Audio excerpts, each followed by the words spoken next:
Today, we're going to pull back the curtain on the single hardest working and maybe most underappreciated machine in your entire home. Seriously, this isn't just about repairs. This is a homeowner's survival guide for the one appliance you really truly can't live without. So, picture this. It's the hottest day of the year, the sun is just beating down, and you're finally kicking back inside that perfect, cool sanctuary you call home. What is the one sound that could just shatter that peace in a single instant? That's right, it's not a noise at all, it's the sound of nothing. That sudden, kind of deafening silence when the familiar hum of your air conditioner just stops. And the panic? Oh yeah, it's real, and it hits you immediately. And that right there brings us to the main character of our story today, your HVAC system. It is the absolute unsung hero of your home, the silent guardian of your comfort, working tirelessly in the background until, of course, the day it doesn't. And here's the real kicker. These things never, ever fail at a convenient time. It's almost like they wait for the most extreme weather, when you need them the most, to finally just give up. And that's the moment you remember just how critical this machine actually is. So, why do they fail? Well, you have to understand your HVAC system is in a constant battle with the elements. To really get this, we're going to use Central Texas as our example. It's a climate that creates a perfect storm of environmental stress, pushing these machines to their absolute limits. And this chart breaks down that assault perfectly. First, you've got extreme heat. We're talking temperatures constantly over 95 degrees. That forces the system into these crazy long run times, sometimes 10, 12 hours a day. Then you throw in high humidity, which means the system isn't just cooling the air, it has to work overtime to pull gallons of water out of it too. It's a three-front war, and your HVAC is on the front lines every single day. So with all that stress, something's gotta give, right? So let's dive in and dissect the 3 most common failures that will leave you sweating and fast. All right, first up is a little thing called the capacitor. Now, the best way to think about this is like the battery in your car. It doesn't actually run the engine, right? But it provides that powerful initial jolt to get the big parts, the compressor and the fan motor, to start spinning. Without that jolt, nothing happens. And the number one killer of capacitors? You guessed it, heat. That constant baking heat we were just talking about literally cooks the components inside until they fail. You'll know this is the problem when you hear your outdoor unit kinda humming, like it's trying to start but that big fan blade just won't spin. This is, hands down, the most common repair call during a heat wave. Okay, next, let's talk about refrigerant leaks. Now, if the capacitor is the battery, you can think of the refrigerant as the lifeblood of your system. It's this special chemical that runs through all the copper lines, absorbing the heat from inside your house and then dumping it outside. No refrigerant, no cooling. It's that simple. Now, unlike a capacitor that just dies suddenly, a refrigerant leak is more like a slow death.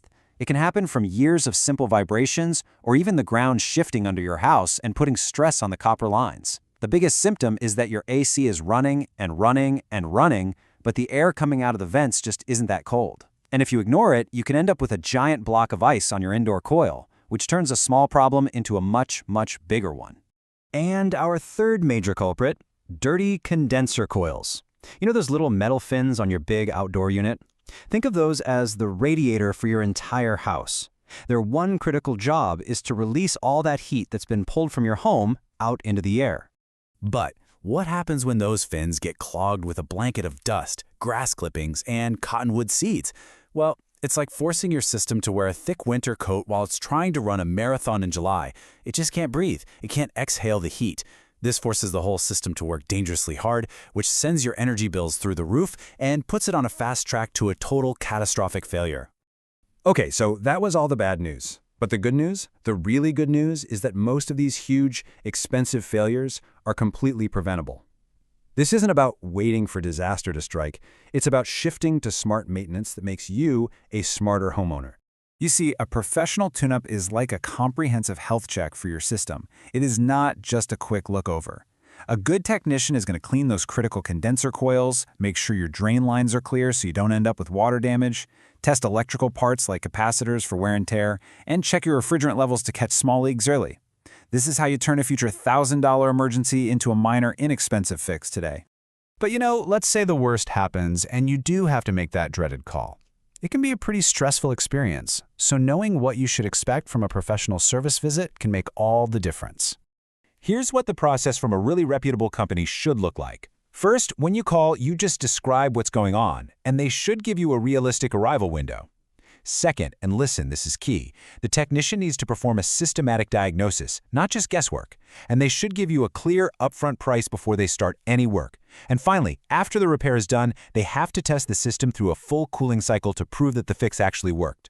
No surprises, just solutions. Now, eventually, every homeowner gets here. You face the really tough question. Is it better to repair this thing again, or is it finally time to replace it? Your system is getting old, the repair is expensive, and you have to make a major financial decision, usually while you're stressed out in a hot house.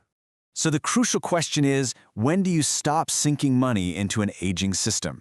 Well, a lot of pros use a great rule of thumb, and it's called the $5,000 rule. It's really simple. You just multiply the age of your system in years by the estimated cost of the repair. Let's see how it works. Say you have a 12-year-old system, and it needs a $500 repair. Okay, so you multiply 12 by 500 and you get $6,000. Since that number is over the $5,000 threshold, replacement starts to make a lot more financial sense. See? This rule helps you take the emotion out of the decision and make it about the data. If your system is over 15 years old, it's breaking down all the time, and the math points to replace, yeah, it's probably time to invest in a new, more efficient unit. Ultimately, whether you're repairing or replacing, the real goal is to find a professional that you can actually trust. You need someone who gives you the data and the options, not just a hard sales pitch.